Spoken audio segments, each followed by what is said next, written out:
Greetings, partners and friends. It's Pastor Stewart coming your way again from New Life Resurrection Center.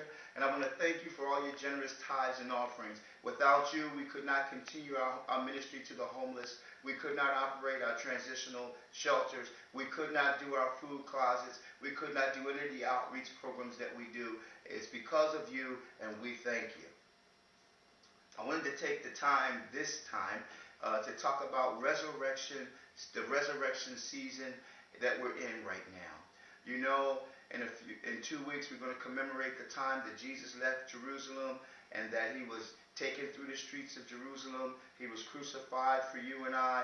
He was hung high and stretched wide, and then he died, and he was put in the ground, and he was resurrected again that early Sunday morning.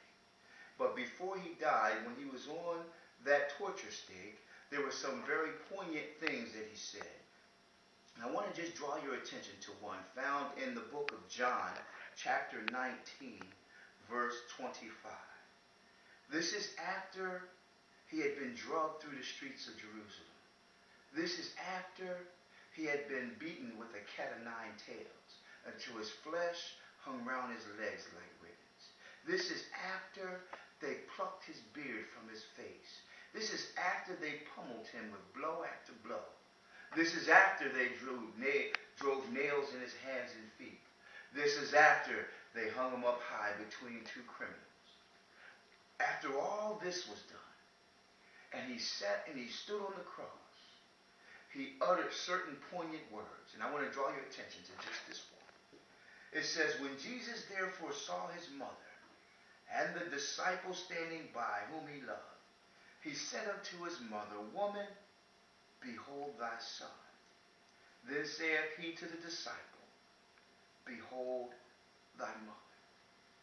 Friends, Jesus never abdicated his responsibility for family and for relationship. What I want you to get the gist of just through that one passage is that we who say that we are followers of the man Jesus should also never abdicate our responsibility to family, to one another. Now, if we should take care of one another, if we should love one another, pray for one another, and give to one another, we would then be emulating the one that we call Lord. Now is no longer the time for loose relationships or for turning our backs on one another based on where they are or where they've been. Now is the time to open our hearts and to embrace one another. We want to put aside our differences.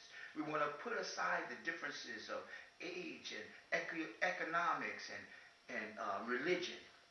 And we want to embrace our fellow man, even as the one whom we celebrate left his heavenly station to walk among men, to endure the contradiction of sinners, that whosoever would believe in him might not perish, but have everlasting life. This is the heritage of them that believe, that they should be ambassadors for him, endued with authority to represent the kingdom of God, and to put their hand in the hand of the lost, and to put their other hand in the hand of heaven, and bring the two together. Are you on your post? Are you walking in the responsibility to love and to care for, first, your family in your home, in your house, then your neighbor and your fellow worker? For power will come upon you, and you will be witnesses of me in Jerusalem, in Judea, in Samaria, and in the othermost parts of the earth. That means you will be witnesses in your home, in your neighborhood, in your community, and throughout all the earth.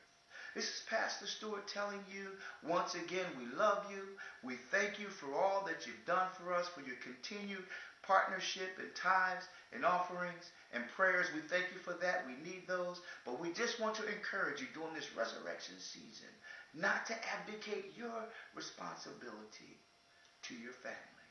We thank you, and we'll see you next time.